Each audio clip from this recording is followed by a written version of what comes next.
ಕಾಂಗ್ರೆಸ್ ಪಕ್ಷ ಬಡವರ ಪರವಾಗಿದೆ ಅಂತ ಯಾವತ್ತೂ ಇವತ್ತೇನಾದರೂ ನೀವು 60-70 ವರ್ಷ ಆಗಿರೋರನ್ನ ನೀವು ಕೇಳಿದ್ರೆ ಇಡೀ ರಾಜ್ಯದಲ್ಲಿ ದೇಶದಲ್ಲಿ ಇವತ್ತು ಕೂಡ ಇಂದಿರಾ ಗಾಂಧಿನೇ ನೆನಪುತ್ತಾರೆ.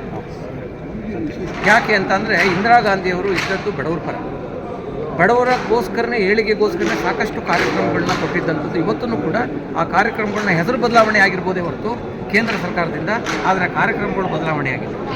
ಆ ನಿಟ್ಟಿನಲ್ಲಿ ಇವತ್ತು ಕೂಡ ಜನಕ್ಕೆ ಅನುಕೂಲ ಆಗ್ತಾ ಇದೆ. ಇಂದಿರಾ ಗಾಂಧಿ ಹೆಸರಲ್ಲಿ ಇವತ್ತೂ ಜನ ಮತ ನೀಡುವಂಥ ಪರಿಸ್ಥಿತಿ ಇವತ್ತು ಇದೆ. ಆದರೆ ಯುವ ಜನಾಂಗ ಅದನ್ನು ಅರ್ಥ ಮಾಡ್ಕೊತಾರೆ.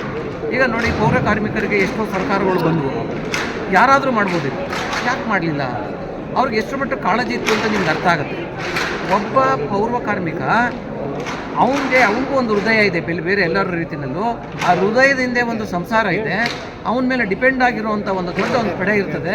ಅವನೊಬ್ಬನ್ನ ಪರ್ಮನೆಂಟ್ ಮಾಡೋದ್ರ ಮುಖಾಂತರ ಇಡೀ ಆ ಒಂದು ಫ್ಯಾಮಿಲಿಗೆ ಮತ್ತು ಸಮುದಾಯಕ್ಕೆ ಅವನ್ನ ಬೆನ್ನೆಲುಬಾಗಿ ನಿಲ್ಲಿಸುವಂಥ ಒಂದು ಕಾರ್ಯಕ್ರಮನ ಇವತ್ತು ನಮ್ಮ ಸರ್ಕಾರ ಏನು ಮಾಡಿದೆ ಇವತ್ತು, ಅದು ನಮಗೆ ಇವತ್ತು ಹೆಮ್ಮೆ ಅನ್ನಿಸ್ತಾ ಇದೆ.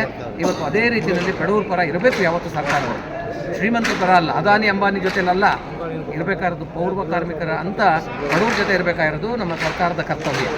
ಅದಾನಿ ಅಂಬಾನಿ ಅಂತವ್ರು ಭಾಳ ಜನ ಸಿಗ್ತಾರೆ, ದುಡ್ಡಿರೋರು, ಆದರೆ ದುಡ್ಡಿರೋರ ಪರ ಇರಬಾರ್ದು. ನಮ್ಮ ಕಾಂಗ್ರೆಸ್ ಕಲ್ಚರ್ ಅದಲ್ಲ. ನಮ್ಮಲ್ಲಿ ಎಲ್ಲ ಜಾತಿಗಳು ಒಂದೇ, ಎಲ್ಲ ಧರ್ಮಗಳು ಒಂದೇ. ಒಂದು ದೇಶನ ಒಗ್ಗಟ್ಟಾಗಿ ಇಡಬೇಕು ಅಂತ ಅಂದರೆ ನಮ್ಮ ದೇಶದಲ್ಲಿ 100 ಧರ್ಮ, 100 ಜಾತಿ, 100 ಭಾಷೆ ಇದೆ. ಇಡೀ ಪ್ರಪಂಚದಲ್ಲಿ ಹೇಳ್ತಾ ಇದ್ರು, ಹೇಗೆ ಇಷ್ಟೆಲ್ಲ ಇದ್ದರೂ ಕೂಡ ಏಕತೆಯಿಂದ ಬೆರೀತಾ ಇದೆ ನಿಮ್ಮ ದೇಶ. ಆದರೆ ಇವತ್ತು ಅದಕ್ಕೆ ಧಕ್ಕೆ ಬಂದಿದೆ. ಈ ಕೇಂದ್ರ ಸರ್ಕಾರ, BJP ಸರ್ಕಾರದವರು ಅದಕ್ಕೆ ಧಕ್ಕೆ ತಂದಿದ್ದಾರೆ. ಧರ್ಮದ ಹೆಸರಲ್ಲಿ ಎಲ್ಲರನ್ನೂ ಹೊಡಿತಾ ಇದ್ದಾರೆ. ಎಲ್ಲೂ ಕೂಡ ನೆಮ್ಮದಿ ಇಲ್ಲ. ಇಂಥ ಒಂದು ದೊಡ್ಡ ಒಂದು ಕೆಟ್ಟ ಪರಿಸ್ಥಿತಿಗೆ ಇವತ್ತು ನಾವು ಹೋಗ್ತಾ ಇದ್ದೀವಿ. ಇಂಥ ಒಂದು ಸಂದರ್ಭದಲ್ಲಿ ಯಾರ್ಯಾರು ನೀವು ಅನುಕೂಲ ಪಡೆದಿರ್ತೀರೋ ಕಾಂಗ್ರೆಸ್ ಸರ್ಕಾರದಿಂದ, ನೀವು ಕಾಂಗ್ರೆಸ್ ಜೊತೆಯಲ್ಲಿ ನಿಲ್ಲಬೇಕು. ಏಕೆಂತಂದರೆ ಯಾರೋ ಒಂದು ಅಂಶ ಹೊಡ್ತಾರೆ ಆ ಟೈಮಲ್ಲಿ, ಅದಕ್ಕೆ ಬಲಿಯಾಗದೆ ಏನೇನು ಗ್ಯಾರಂಟಿ ಕೊಟ್ಟು ಇವತ್ತು ಇಡೀ ದೇಶದಲ್ಲಿ ಮೊದಲನೇದಾಗಿ ಗ್ಯಾರಂಟಿ ಕೊಟ್ಟಿದ್ದು ನಮ್ಮ ಕಾಂಗ್ರೆಸ್ ಸರ್ಕಾರ. ಅದನ್ನು ಇವತ್ತು ಎಲ್ಲ ಪಕ್ಷಗಳು ಕೂಡ ಪಾಲನೆ ಮಾಡ್ತಾ ಇದ್ದಾರೆ. ಆ ಕಾರಣಕ್ಕೆ ಯಾರ್ಯಾರು ಬೆನಿಫಿಷರೀಸ್ ಇದ್ದೀರಿ ಅವರೆಲ್ಲ ಕಾಂಗ್ರೆಸ್ ಪರ ನಿಲ್ಲಬೇಕು ಈ ಪ್ರತಿಯೊಂದು ಚುನಾವಣೆಯಲ್ಲೂ ಅಂತ ನಿಮ್ಮ ಮೂಲಕ ನಾನು ನಿನ್ನೆ ಒಬ್ಬರು ಕಾರ್ಯಕರ್ತರನ್ನು ಭೇಟಿ ಮಾಡ್ತೀನಿ ಸರ್. ನಾನು ಅಳಲು ತೋಳ್ಕೊಳ್ಬೇಕು, ನನ್ನ ಮೇಲೆ ಪರ್ಮನೆಂಟ್ ಆಗಿದೆ ಕಾಂಗ್ರೆಸ್ ಪಕ್ಷಕ್ಕೆ ಅಂದರೆ ಅದರಲ್ಲಿ ಕಾಂಗ್ರೆಸ್ ಪಕ್ಷಕ್ಕೆ ಒಳ್ಳೆಯದು ಚಿಂತೆ ಇಲ್ಲ. ಆದರೆ ಪರ್ಮನೆಂಟ್ ಆಯಿತು ಅಂತ ಒಬ್ಬ ಕಾರ್ಯಕರ್ತ ಪ್ರಧಾನಿಯಾಗಿದ್ದಂಥ ದುರ್ಗೆ ಅಂತ ಕರೆಸ್ಕೊಂಡಂಥ ಇಂದಿರಾ ಗಾಂಧಿ ಅವ್ರಿಗೆ ಸಲ್ಲತ್ತೆ ಹೊರತು ಆ ಕೆಲಸನ ಇವತ್ತಿನ ತನಕ ಯಾವ ಪ್ರಧಾನಿಗಳು ಕೂಡ ಮಾಡಿಲ್ಲ. ಇದನ್ನು ಕೂಡ ವೈಭವೀಕರಣ ಮಾಡುವಂಥ ವ್ಯವಸ್ಥೆ ನಡೀತಾ ಇದೆ. ಇದು ಏನು ಮಾಡೋಕ್ಕಾಗಲ್ಲ. ಇವತ್ತು ಸತ್ಯಕ್ಕಿಂತ ಸುಳ್ಳೇ ನಂಬುವಂಥ ಪ್ರವೃತ್ತಿ ಸ್ಟಾರ್ಟ್ ಆಗ್ಬಿಟ್ಟಿದೆ.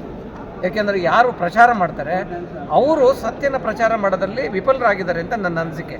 ಆ ಕಾರಣಕ್ಕೆ ಇವರು ಧರ್ಮ ತಗೋತಾರೆ, ಜಾತಿ ತಗೋತಾರೆ, ಇನ್ನೊಂದು ತಗೋತಾರೆ. ಇವು ಭಾಳ ದಿವಸ ನಡೆಯೋದಿಲ್ಲ. ಧರ್ಮ ಪ್ರತಿಯೊಬ್ಬರು ಕೂಡ ಎಲ್ಲರಿಗೂ ಅವ್ರವ್ರ ಮನೆಯಲ್ಲಿ ಅದನ್ನು ಪಾಲನೆ ಮಾಡಬೇಕು. ಹಂಗೆ ಅಂದ್ಬಿಟ್ಟು ಧರ್ಮನ ರಾಜಕೀಯವಾಗಿ ಉಪಯೋಗಿಸ್ಬಾರ್ದು. ಇಡೀ ಪ್ರಪಂಚದಲ್ಲಿ ಎಷ್ಟೋ ಕಂಟ್ರಿಗಳು ಧರ್ಮ ಮತ್ತು ರಾಜಕೀಯನ ಒಟ್ಟಾಗಿ ಬೆರೆಸಿದ್ರೆ ಭಾರತದಲ್ಲಿ ಮಾತ್ರ ಕಾನ್ಸ್ಟಿಟ್ಯೂಷನಲ್ಲಿ ಧರ್ಮನ ರಾಜಕೀಯದಿಂದ ಹೊರಗಡೆ ಬಿಡಬೇಕು ಅಂತ ಅಂದ್ಬಿಟ್ಟು ನಮ್ಮ ಕಾನ್ಸ್ಟಿಟ್ಯೂಷನಲ್ಲಿದೆ. ರಾಜ್ಯನೇ ಬೇರೆ, ಧರ್ಮನೇ ಬೇರೆ ಅಂತಿದೆ. ಆದರೆ ಅದನ್ನು ಪರಿಪಾಲನೆ ಮಾಡ್ತಾ ಇಲ್ಲ BJP. ಧರ್ಮನೇ ಹೆಸರಿನಲ್ಲಿ ಇವತ್ತು ರಾಜಕೀಯ ಮಾಡಿ ಇವತ್ತು ವೋಟ್ ಬ್ಯಾಂಕ್ ಮಾಡ್ಕೊಂಡಿದ್ದಾರೆ. ಅದು ದುರ್ದೈವ. ಇವತ್ತಿನ ಒಂದು ಜನಾಂಗಕ್ಕೆ ಅರ್ಥ ಆಗಬೇಕು, ಯುವ ಜನಾಂಗಕ್ಕೆ ಅರ್ಥ ಆಗಬೇಕು. ಇವತ್ತು 10 ವರ್ಷದಲ್ಲಿ ಬಂದು ಅವರು ಏನು ಮಾಡಿದ್ದಾರೆ? ಒಂದೇ ಒಂದು ಯಾವ್ದಾರು ದೊಡ್ಡ ಫ್ಯಾಕ್ಟ್ರಿ ಮಾಡಿದಾರಾ? BEL ಅಂಥದ್ದು, BPL ಅಂಥದ್ದು ಸಾಕಷ್ಟು ಕಾರ್ಖಾನೆಗಳು, ಇದು ಯಾವುದೋ ಪಂಚರತ್ನ ಕಾರ್ಖಾನೆಗಳನ್ನ ಕೊಟ್ಟಿದ್ದಂತಿರ್ಬೋದು, ಆಮೇಲೆ ಸಾಕಷ್ಟು ಇನ್ಸ್ಟಿಟ್ಯೂಷನ್ಸ್ನ ಬೆಳೆಸಿರುವಂಥದ್ದು ಇರ್ಬೋದು.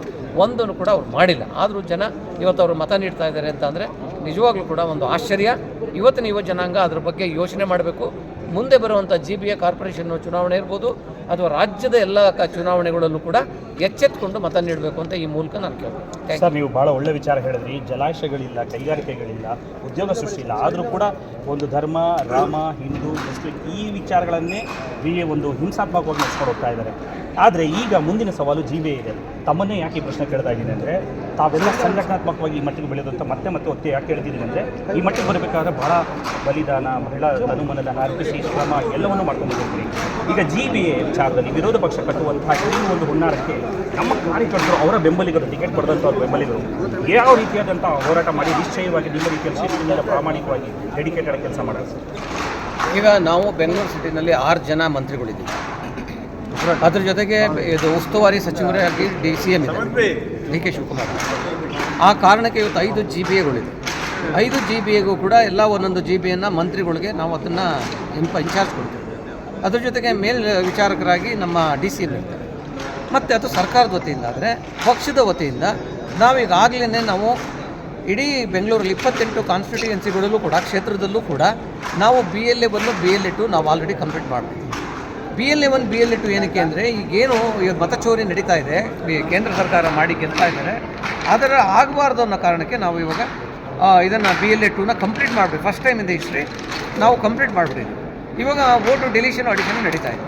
ಅದ್ರ ಜೊತೆಗೆ ನಾವು ಬ್ಲಾಕ್ ಮಟ್ಟದಿಂದ ಎಲ್ಲನೂ ಕೂಡ ಪಕ್ಷ ಕಟ್ಟಲಿಕ್ಕೆ ಮತ್ತು ಚುನಾವಣೆಗೆ ನಾವು ಆಲ್ರೆಡಿ 6 ತಿಂಗಳಿಂದ ತಯಾರಾಗಿದ್ದೀವಿ. ನಾವು ಆ ಕಾರಣಕ್ಕೆ ಈ ಸರಿ ನಾವು 5 GB ಗೆಲ್ಲಲಿಕ್ಕೆ ಬೇಕಾದಂಥ ವ್ಯವಸ್ಥೆ, ಅದಕ್ಕೆ ಪೂರಕವಾದಂಥ ಎಲ್ಲ ಅಬ್ಸರ್ವರ್ಸ್ಗಳನ್ನ ಹಾಕೋದಿರ್ಬೋದು, ಪ್ರತಿಯೊಂದು ರೀತಿಯಲ್ಲೂ ಕೂಡ ನಾವು ಪೂರ್ವ ಸಜ್ಜಾಗಿ ನಾವು ನಿಂತಿದ್ದೀವಿ. ನಾವು ಅದರಿಂದ ಗೆಲ್ತೀವಿ, ಅದರಲ್ಲಿ 2 ಮಾತಿಲ್ಲ. ಅದ್ಭುತ ಸರ್. ನಿಮ್ಮಂಥ